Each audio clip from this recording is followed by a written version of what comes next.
So we embarked upon that journey to create SpaceX in 2002. In the beginning, I wouldn't even let my friends invest because I didn't want to lose their money. I thought it was like, you know, I'd rather lose my own money. So, and then we almost did die at SpaceX actually. So I budgeted for 3 flights. I mean, technically, I did have a plan where I had the money from PayPal. I had like about 180 million from PayPal.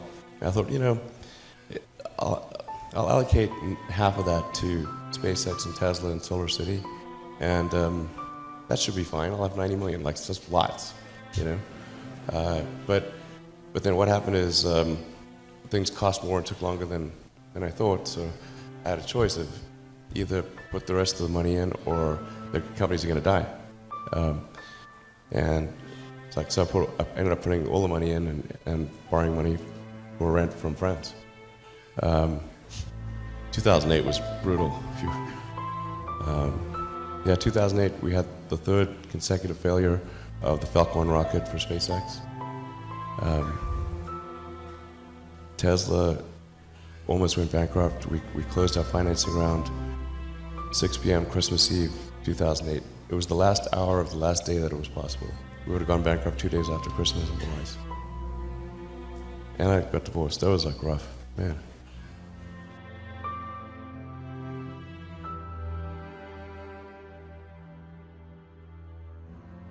Or maybe you just answer the question of, why is no one else doing these things?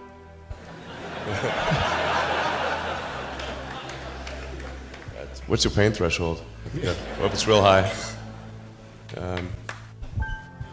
So, yeah, I mean, SpaceX is alive by the skin of its teeth, so is Tesla. If things had just gone a little bit the other way, both companies would be dead. And I had, like, one of the most difficult choices I have ever faced in life was in 2008. I think I had like maybe $30 million left, or $30 or $40 million left in 2008. I had 2 choices. I could put it all into one company, and then the other company would definitely die, or split it between the 2 companies. But if I split it between the 2 companies, then both might die. And you know, when you put your blood, sweat, and tears into creating something, and building something, it's like a child. And so it's like, which one am I going to let one starve to death?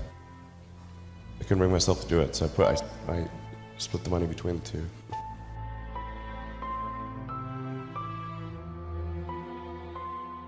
For SpaceX, the first 3 launches failed, and we're just barely able to scrape together enough parts and money to do the 4th launch. If that 4th launch had failed, we would have been dead.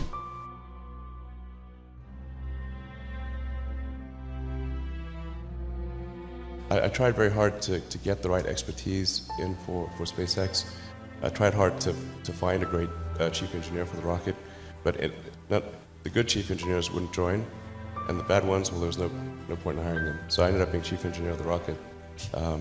So if I could have found somebody better, then we would have maybe had less than 3 failures.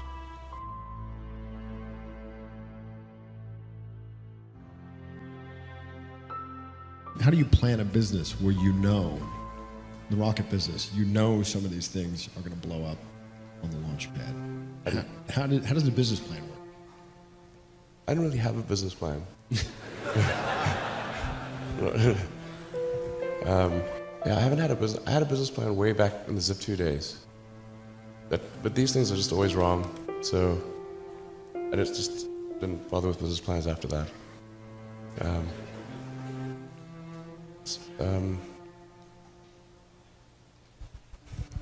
Yeah.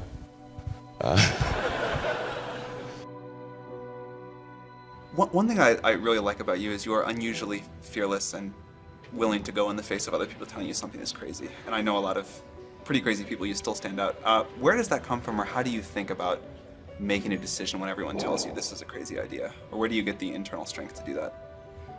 Well, first of all, I'd say I actually think I feel fear quite strongly. So it's not as though I just have the absence of fear. I feel it quite strongly. But there are just times when something is important enough, you believe in it enough, that you do it in spite of the fear.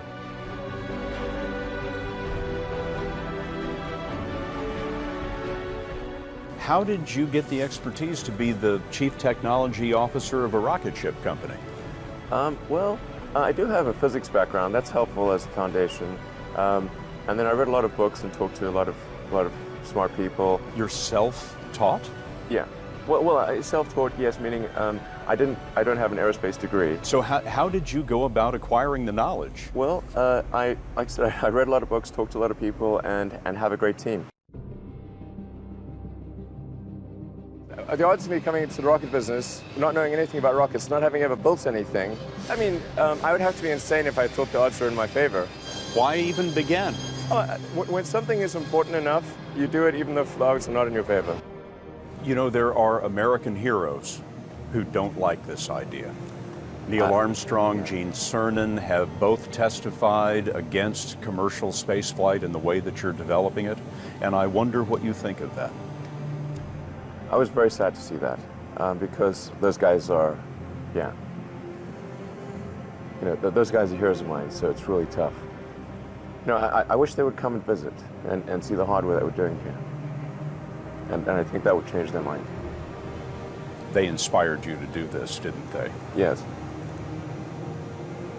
And to see them casting stones in your direction. It's difficult. Did you expect them to cheer you on? Certainly hoping they would. What are you trying to prove to them?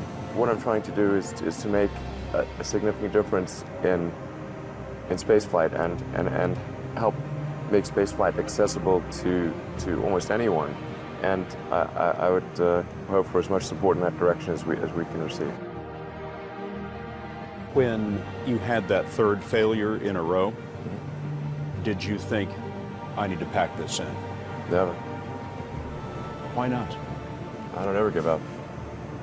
I mean, I'd have to be dead or completely incapacitated. If you just accept the probabilities, then that diminishes fear. When starting SpaceX, I thought the odds of success were less than 10%, and I just accepted that actually probably I would just lose everything. But that maybe would make some progress if we could just move the ball forward. Even if we died, maybe some other company could pick up the baton and keep moving it forward, so that we'll still do some good. Yeah, same with Tesla. I thought the odds of a car company succeeding were extremely low.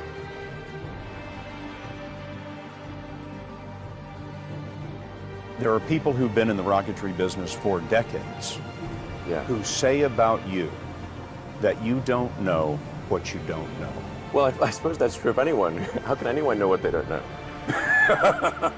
But when critics say you can't do this, your answer to them is, We've done it.